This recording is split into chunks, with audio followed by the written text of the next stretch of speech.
Welcome to Sweet Life Beat Life. We hope this video helps. You start by confirming service eligibility and device readiness. Make sure your carrier plan includes 5G and your SIM is active, because without that the phone can't register. Next, check the phone model and install the latest OS and carrier updates so bands and settings match network requirements.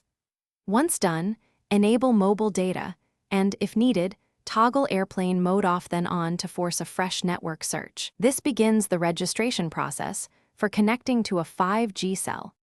Now configure network selection and core settings. Go to Mobile Network Settings and choose the 5G or 5G/NR preferred mode so the modem prioritizes new radio. Make sure the APN matches your carrier's 5G profile. Carriers often push this automatically, but manual selection prevents mismatches.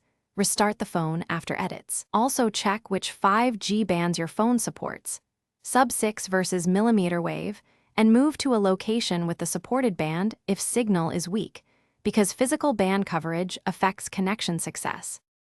Finish by validating the connection. Look for the 5G icon in the status bar, run a speed test to confirm improved throughput, and confirm your account shows 5G provisioning.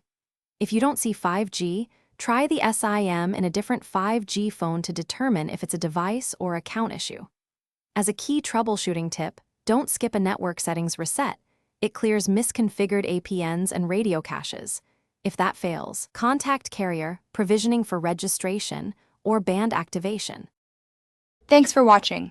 Consider subscribing if we helped you.